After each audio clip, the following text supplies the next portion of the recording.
What's up, everyone, and welcome to NAESP Leadership Conversations. This is brand new, first year, first time doing it, fresh format, and our goal is simply to bring NAESP members amazing content and in-depth conversations from thought leaders in the field to help them do their job better with more satisfaction, collaboration, flexibility, and tools they can use on the daily in their jobs and have more fun while doing it all. Huge thank you to NASP for making this happen. Our very first guest is the one and only Robyn Jackson. Robyn, welcome to NAESP Leadership Conversations.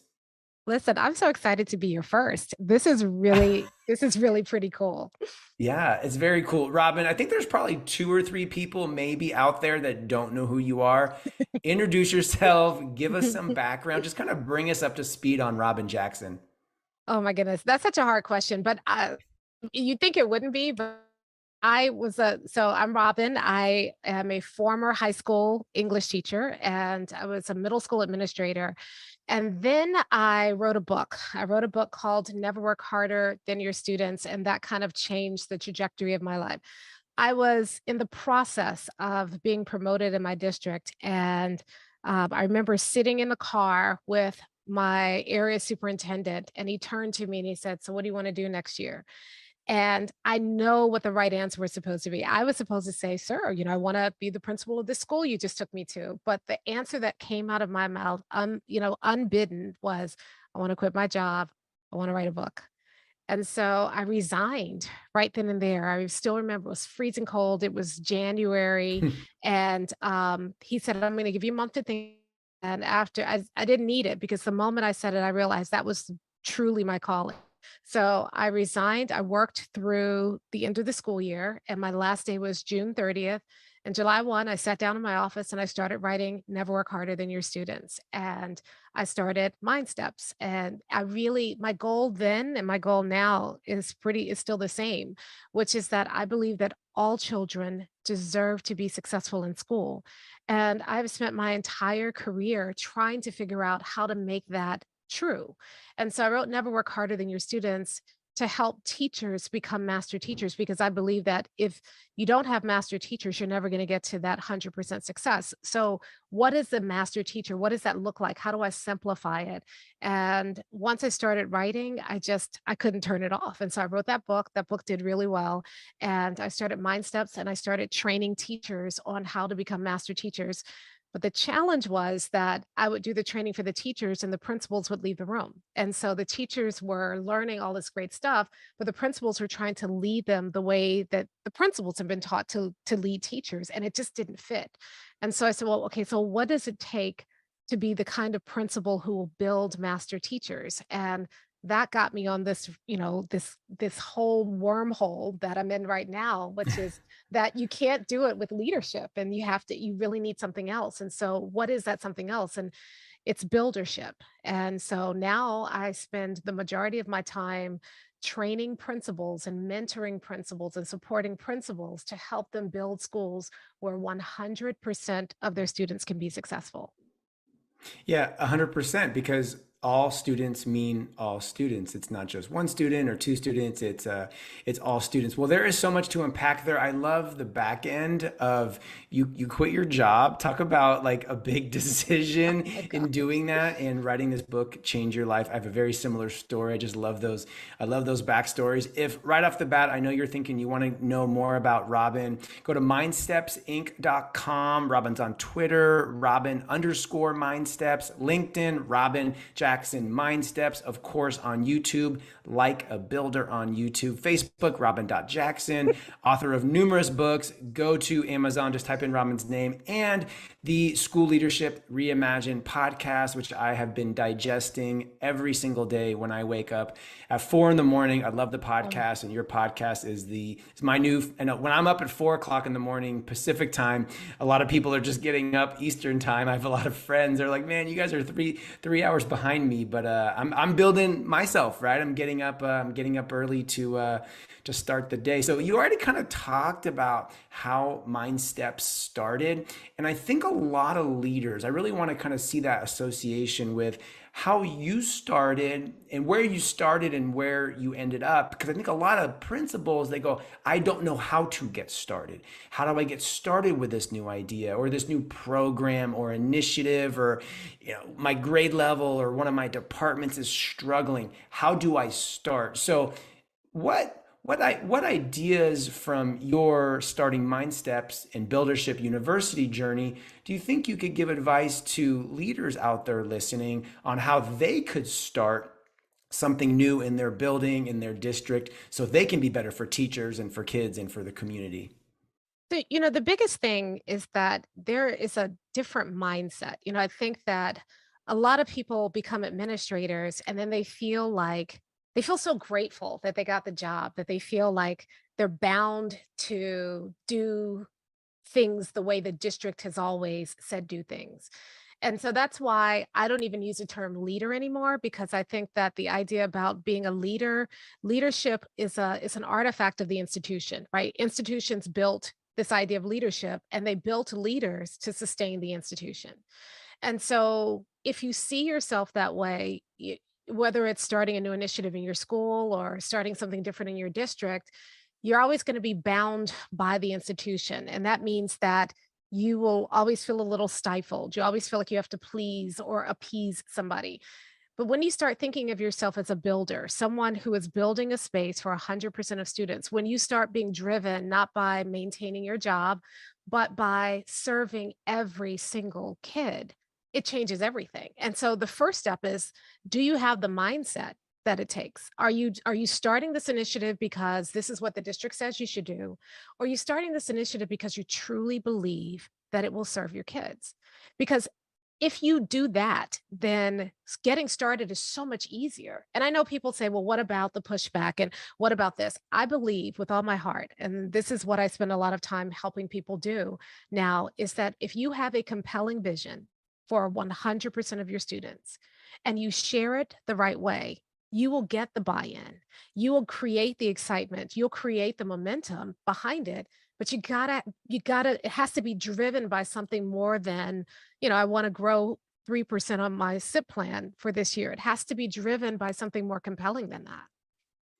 Yeah, well, and to go back to what you said earlier about when you started doing professional development for teachers and principals would leave the room, the principal needs to be the person in the room, and they need to be the one saying, hey, this is the vision, this is what I see, and this is the direction that we're going to go. Because if they're not in the training or the professional development, or they don't speak the language of whatever anybody is doing, how are you going to get the whole ship to move out of the port and into the ocean and go on that journey together? I mean, I don't think you can.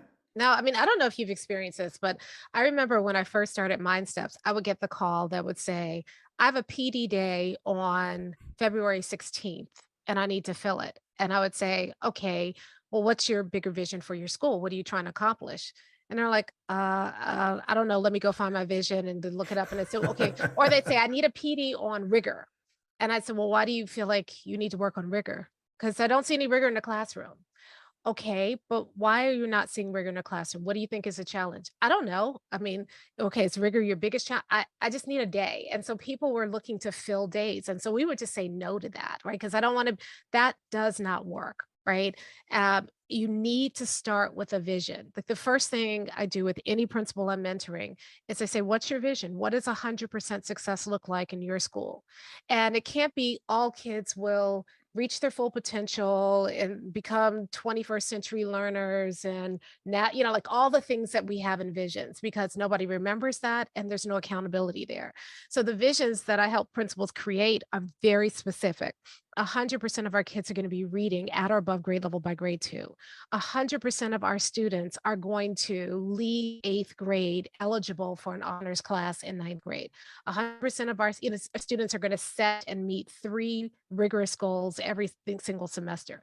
And that 100% vision then determines what we're going to work on and what we're not going to work on. It determines how we do our work every day. It gives you that focus and that conviction that you need to start anything new in your school, but you're going to start the right things. You're not going to just randomly grab a PD day. Now you have to think about, will this PD day move us towards our 100% vision? Will this program do that? Will this process do that? And that helps make decision making easier. It helps make the work more focused. It helps make you and your job more transparent, which builds trust.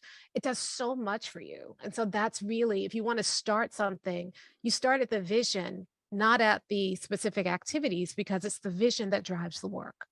Just checking a box does not get your students where they need to be. I was laughing, Robyn, because this morning, 3 hours ago, I actually had somebody reach out about a potential event, and I said, "Well, what does the day look like? Who else is coming?" And it was just they were just kind of putting things together, and I said, "Well, what outcomes do you want?" And like, hey, if you're going to spend money, spend it the right way, and spend it wisely, and have a plan. And to your point about the mission and the vision, how many school districts have you worked with that you go into the boardroom and the mission and the vision is like 3 paragraphs long? Nobody remembers that. People can't repeat it. They don't know where they're going, and you can't know. If people don't know where they are, they can't know where they need to go. You gotta be on the same page. So a book that you wrote changed your life. You've also written Never Underestimate Your Teachers. What are you working on right now that you can talk about? Any projects in the works that you'd like to tell the listeners? So I'm long overdue for a book. So my last book was Stop Leading, Start Building. And that one laid out the entire buildership model. But there are a couple of books that I am starting now. And the title may change because when you work with publishers, you come with a title and they're like, no, that's not going to be it. So, but the working title for the book I'm working on right now is New Level, New Devil. And it's really about how the things that got you to where you are not the same things you're going to need to get your school to the next level.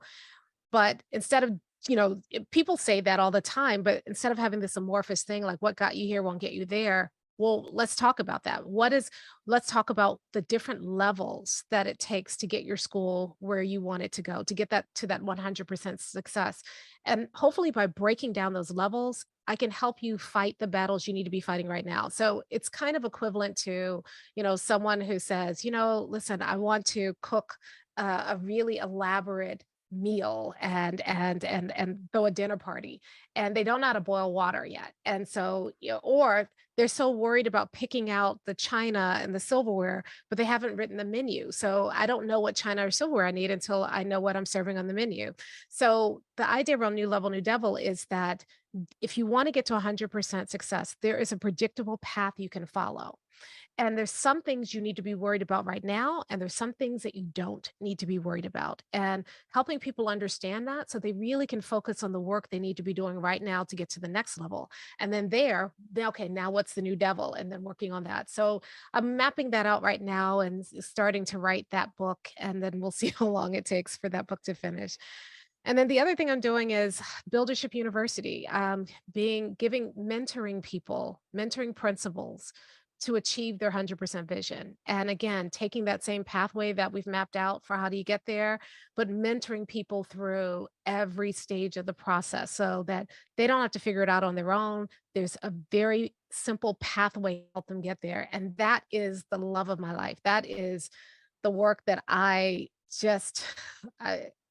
it's the work I've always been looking for. It's so incredibly gratifying to do this work.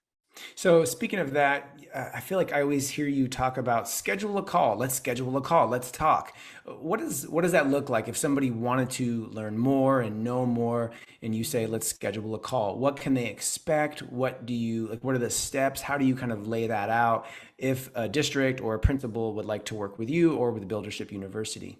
So usually we do schedule a call if you want something more intense, like me coming to you.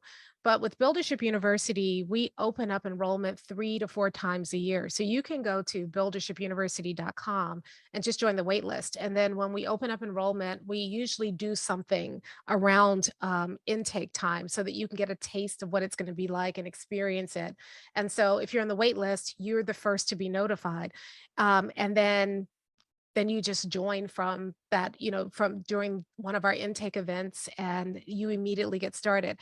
And the nice thing about that is that you don't have to schedule a call and do all of that. When you're ready to join, you just get on the wait list. Sometimes we have spots open up early as people are cycling out, and we let the wait list know ahead of time so that they can get in between intakes. So that's the best thing to do if you want Buildership University. Scheduling a call is more for if you want me to come to your school and work with you. And I'm doing less and less of that work these days because my energy and focus is really around supporting the principals inside of Buildership University, because that's a mentorship. That's really about getting the step-by-step support.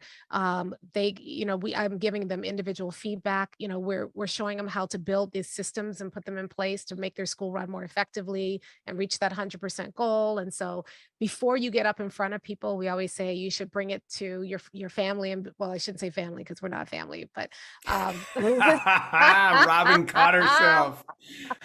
you should bring it to your team inside of your Buildership University folks first, and then we take a look at it and give you the feedback you need so that when you get up in front of your staff, you look great because you've had this mind trust of other people who are giving you feedback and support. And so we take you through the entire process, and the results that people are getting right now. I mean, I could tell you stories that would just make your eyes pop out of your head. I'm so proud of the people there. Yeah, you have some great videos and testimonials on your website. They just kind of people talk and stuff. I was watching them. It was really exciting. So speaking of team and people, Robyn, the world has changed. Twitter for me was kind of like my jumping off point of just meeting people. I often say, I've been saying this for a long time, Twitter I think was the match.com for educators. It's where you met people, and then you connected, and then you took the relationship, the conversation offline, to in person or phone or text or a Voxer group.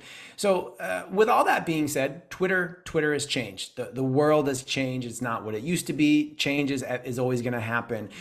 Who are you learning from right now, and where are you finding these people? Because I feel my strategies have changed. People aren't on Twitter as much, or is it Facebook? Is it LinkedIn? And I also get people all the time like, who should I follow? Who should I connect with? Which I think is the wrong question. It's like, my question is, what do you want to learn? What area do you want to grow in? And then that's going to help you navigate to those people. So kind of a double-barreled question. Who are you learning from right now? And how are you finding these people to learn from? So I take a counterintuitive approach. I think that sometimes in education, there's an echo chamber. So I have some friends and colleagues that I trust, who I think are really, really smart. And a lot of times I run ideas by them. But you know where I get my biggest um, professional development and learning from are from places outside of education. I look at business, I look at psychology, I look at, social sciences, I look at pop culture. And so I'm constantly just kind of walking around in the world and trying to absorb all of that and then processing it through my educator's mind to see what will work in education. So every year in the podcast, I do a summer reading list. And that summer reading list are 5 books that I've read for the year that are outside of education that I think have really important implications for education. And so I go all over the place. Like, a couple of years ago, I had this book by a futurist. It's like this thick, but so fascinating, where she looked at, like just trends that are happening in the future. And I'm like, if anybody should know that, it should be educators. And it was so readable and engaging, and it really got me thinking. So I do that recommendation every year. But where do I find people? I listen to a lot of podcasts, and I listen to podcasts. I don't think I listen to a whole bunch of education podcasts. I listen to science podcast and business podcast and podcasts with just really smart people having conversations and like interviews. And so a lot of times, I'm such a nerd because I'll listen to a podcast and then if they have a really compelling guest on, I'm buying the book before the podcast episode is over and I'm reading and then I go and take a look at there. So social media I find to be really tough these days. I get a lot more um, I don't know, I'm getting a lot more people who are just nasty. It used to be a great place to exchange ideas and have conversations, but now I think people are so vitriolic that if they disagree with you, they want to destroy you, because you triggered something. And so I find it harder and harder to have really meaningful conversations on social media. But I still find that, listening to podcasts and reading books and connecting with communities who are listening to the same podcast or reading those same books it helps you find your people. And by your people, I don't mean people who think like you, because I'm not interested in just my ideas parroted back to me. I want to hear something different. And I feel like I learned a long time ago that if you listen closely, you can learn something from everybody. And so I want to hear even people I disagree with, even people I think, oh, that's horrible. I still want to hear it because I want to understand it. And it helps me either change my mind or it helps me to become more convicted in what I believe. Either way, I walk away better for that exchange. And so I'm more interested in these days in just finding people I think are interesting or fascinating and looking at those ideas and then thinking about them and then it informs how I do the work that I do. So maybe podcasts have turned into the new match.com because that's where you go listen and learn and look at the show notes. And I'm with you. I'm always got a few podcasts rolling in the background. I'm making dinner and I have our Alexa play a podcast, which is really good. So let's talk about, we already talked about it a little bit, but your most recent podcast episode number 211. Make sure you're checking out Robyn's podcast, School Leadership Reimagine. It's on YouTube. It's everywhere that you listen to podcasts. Your recent episode 211, where you talk about the danger of treating your staff like a family. What is your best advice to leaders on how to build the optimal team for their organization? So a lot of times people are looking for that unicorn person, right? They think that in order to build a great team, you have to find that magical person who's going to do everything. And usually, if you're looking for that unicorn, it's because you don't have great systems in place. So, two things. One, I always believe that if your team is not working, you blame the process, not the people. If your team's not working, it's because there are some structures that you don't have in place to make your team work. You're relying on the individual willpower of each person there. And that's always a risky proposition. And then the second thing is that I believe honestly that you can achieve 100% success with the people and resources you have right now. And so a lot of times people will delay, well, I can't do this until I get rid of this person. And I hate hearing that because what you're telling me then is that one person is going to hold your every student's success in your school hostage.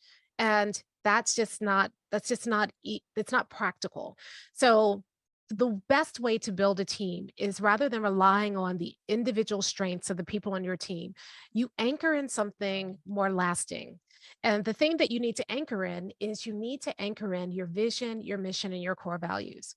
Because if we all are focused on those, then it doesn't matter if I like you or get along with you, because we all are united by something bigger than we are. And so when I say your vision, I'm talking about a very specific vision. I mean, getting 80% of your kids on grade level is just saying that we're planning on failing 20% of our kids. And that's not going to unite a team, right? But once you say 100% and everybody buys into that, that's going to unite a team. And it also creates built-in accountability. The second thing you need is you need a shared mission. And the mission is really why. So the way I look at it is the vision is what we're building together. The mission is why that is so important to us. So a lot of these mission statements are 20, like you said, 20 paragraphs long, but really when you write it the right way, your vision and mission become one sentence. For example, 100% of our students will be reading at or above grade level by second grade because we exist to help students, to give students a strong foundation so that they'll be academically successful for the rest of their lives.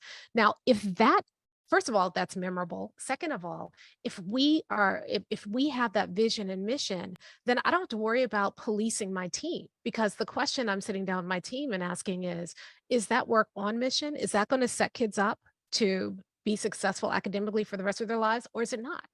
And if we all have committed to that, then I don't have to hold people accountable. The vision and mission hold people accountable. And then the magic is that then you add non-negotiable core values. And this is the part people skip. So they have value statements, and the value statements they sound great, but they're not non-negotiable. Like, we believe in every child every day. Every child every day, what? I don't know what that means, right? But when you have non-negotiables, like the ones for Mind Steps, our number one non-negotiable, drama-free work environment. Anything or anyone that brings drama into our work environment has to go. So if it's a software that's giving us trouble, nope, too much drama, we need to find a simpler solution. If it's me and I'm the CEO, then my team has permission to check me, and they have, because I'm bringing too much drama to the situation. And so the second one is to do the right thing even when it hurts, right? And then the third one is to figure it out. No excuses. We have to figure it out. Okay, those three things are non-negotiable. And it took us a long time to get to those three things, but we all committed to that. And once you do that, then you can trust your team members, because whatever happens, they know that I'm going to be working towards our vision. I'm going to be doing work that's on mission, and I'm not going to violate that non-negotiable. Now, imagine what happens, the difference between a team that is bound together because we like each other, or because we're working together, or because we feel like family, right? And the dysfunction that that creates, versus a team that's bound by a bigger vision, mission, and core values. Then all that drama that usually comes with teams goes away, because everybody is focused every day. We're building the vision because it's important to us for this reason, mission, and therefore we will make these core values non-negotiable. And now I can trust the people I work with. Now the people who may have been slacking off can step up. And now my team is really bound by something much more meaningful. I think you need to start another podcast that's called Real Talk with Robyn, because you can just give it to people. Listen, y'all, no drama. I don't want this. We're going to do this and that. We're not friends. We're on a team. I love it. No, I love it. I love that.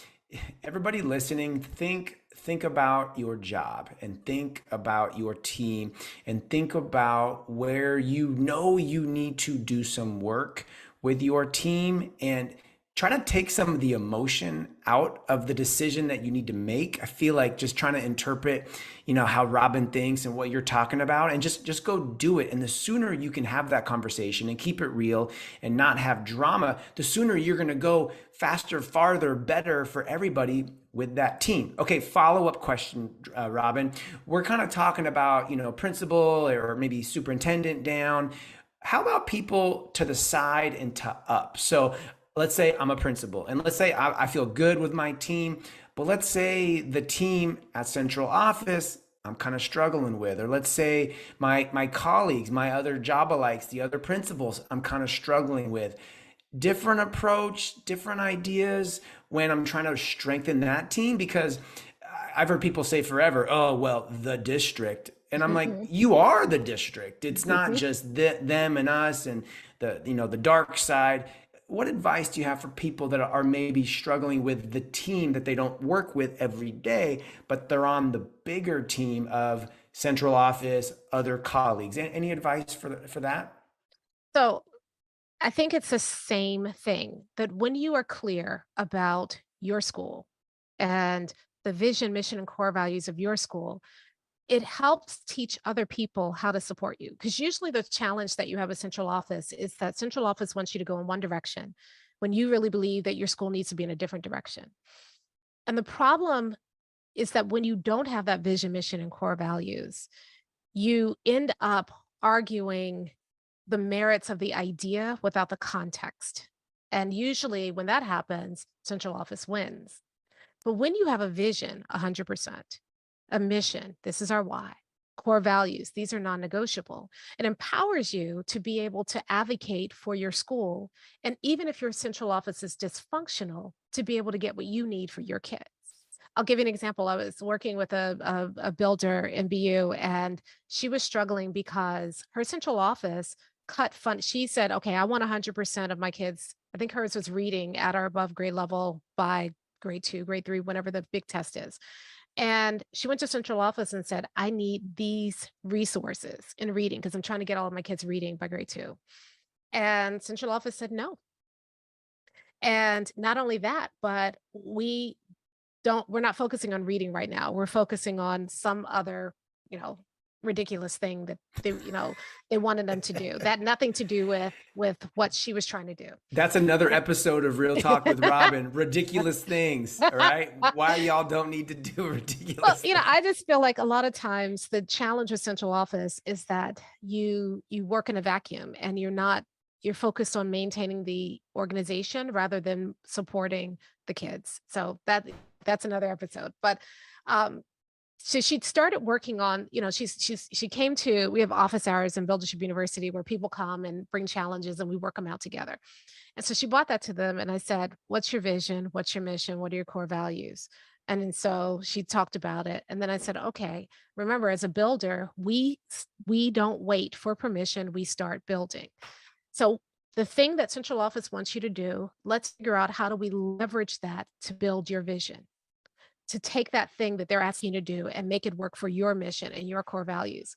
And all of a sudden, being depressed and downtrodden because she wasn't getting support, realized that once she had the vision, mission, and core values, there's not a thing that central office could ask her to do that she couldn't turn in a way that would work with her vision, mission, and core values. So stop, fighting the battle and protect your vision, protect your mission, protect your core values by taking it. So she took that thing that they were asking her to do.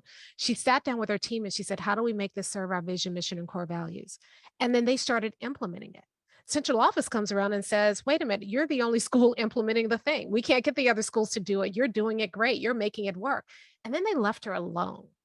And I think that's the other thing, that when you're dealing with central office, the more that you start showing the success by pursuing a vision and a mission and core values and they see the results, the more they leave you alone too. So now she's got all the support, not because she fought them, but because she took what they were asking her to do and their lack of support and leveraged it to serve her kids. Now, when it comes to your colleagues, same thing. I always say that when you are a builder, it makes you a weirdo because nobody is willing to commit to 100% success. And when you say it for the first time, people look at you and they say, oh, you're so cute, you're so naive, or they say it'll never happen, or they say you're trying to make us look bad, but you don't worry about it. You go and you do your work and you don't have to make a big splash about it. You don't have to go tell your colleagues that they're not doing it right. You be a good person. You support them. You give them what they need. You don't proselytize them. You just quietly do your work.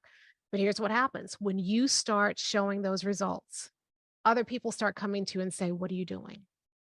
We had someone, Tasha Lynn, who was like, I feel so weird. I feel alone. I'm the only one in my district that's really pushing this. Then COVID hit. And her school was one of the only schools in the entire large district that she was in that showed progress during COVID.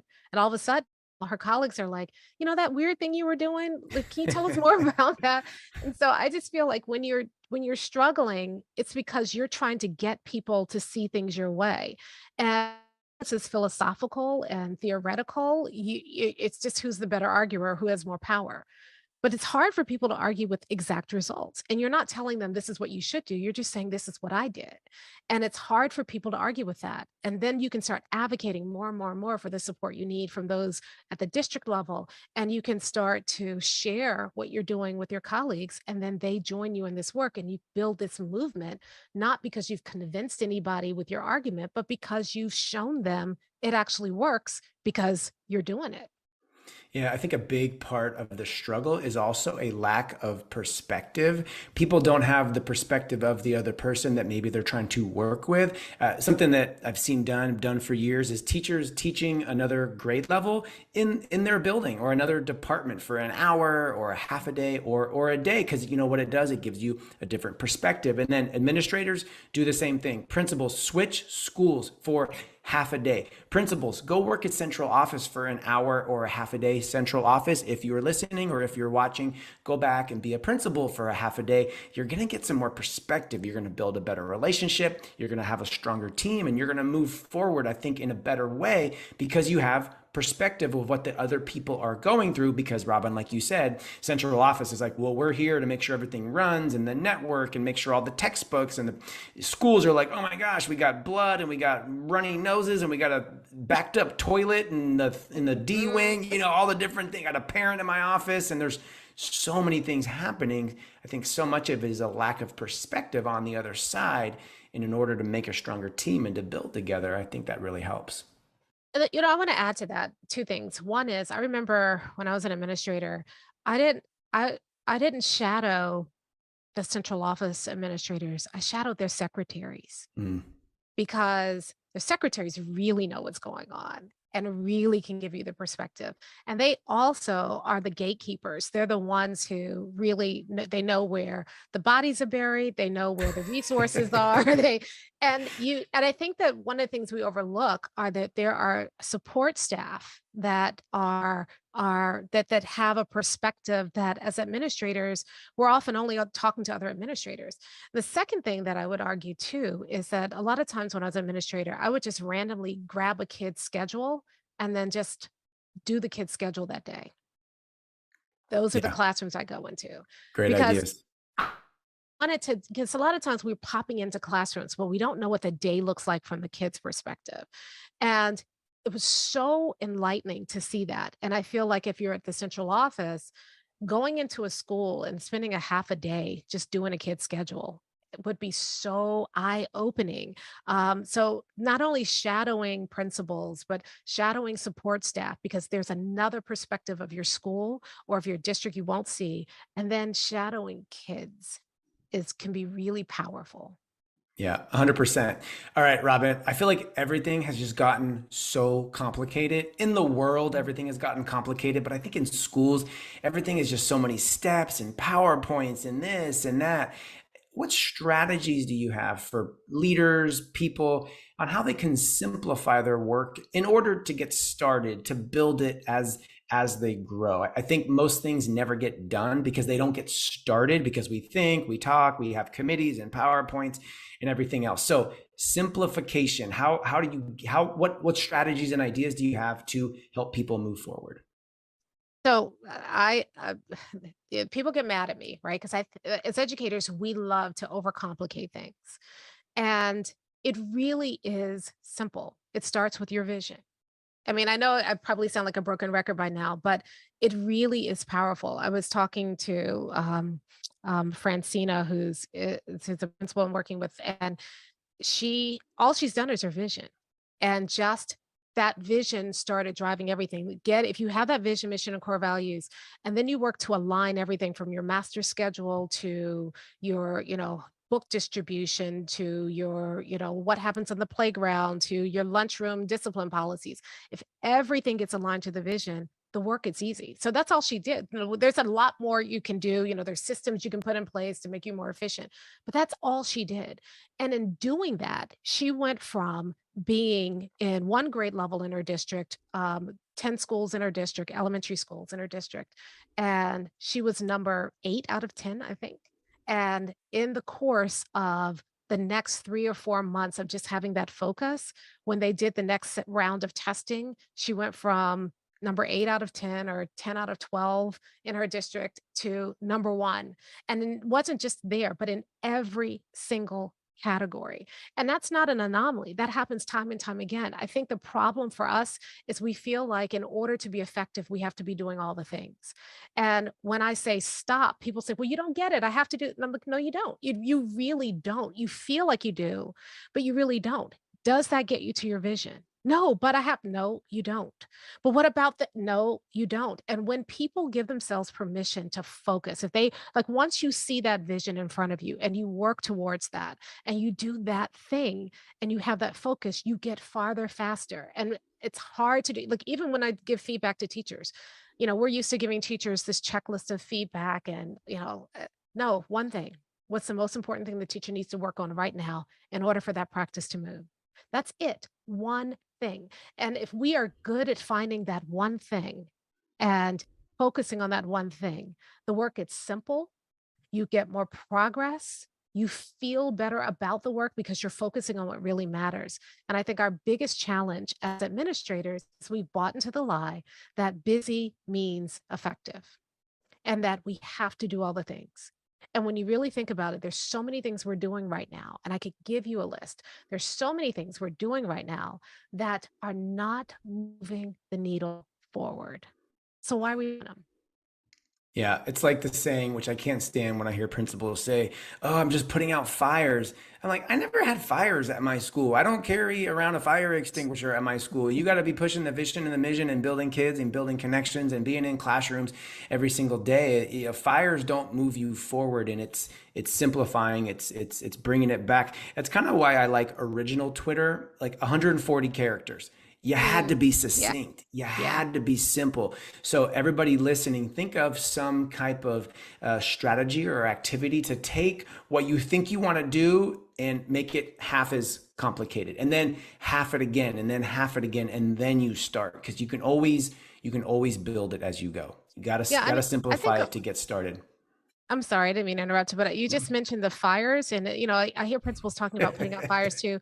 But you know what? If you really look at it, a lot of principals are starting fires Mm. so that they can feel like they're going into classrooms and they're telling teachers to do this new teaching strategy when what the teacher's doing is kind of working. Or are they, so not only are we putting out fires, but if you're really honest with yourself, you're also starting a couple of fires too. But if you actually sat down, and we use something called micro slicing, and micro slicing is a technique where you just take everything you're working on and then you put it in a list and you go down the list and you say, okay, if I only did this and everything else stayed the same, would that be enough to get me closer to my 100% vision? I mean, if you as a principal sat down and just took a list of all the things you're doing, we're doing PBIS, we're doing differentiated instruction, we're doing centers, we're doing, take everything, put it down the list. And you said, okay, if we only could do this, but everything else stayed the same, would this be enough? And you will be amazed at how many things you're doing that are not making a difference. But we feel like we have to do it because everybody else is doing it. We were taught to do it. And so what we do is we create what we call a one plan. And it is, we're looking at 7 categories in your school. And you sit down and you're saying, what is the one thing I need to do in this category? And if, I mean, I might be doing other things, but if something happened, another pandemic happened, and I had to give up everything except for this one thing, what's the one thing that would keep us moving forward? We know guaranteed we could still move towards our vision. And when you finish with that one plan, then that's the work. That's where your resources go. And everything else gets put to the side because you sat down and you said, if I do these 7 things, one thing in each category, I will achieve my vision. And that kind of clarity for you, for your teachers, that's what moves the needle. Yeah, we should record an entire episode on not putting out fires, but also not starting fires because sometimes people are their own worst enemy. Robyn, if you could spend the entire day with one person who's not a family member, who would that be? Is it dead or alive? Whatever you want, dead or alive. Oh, it's so hard to think about one person. But I probably would pick either Toni Morrison or James Baldwin, and I'll tell you Hmm. why.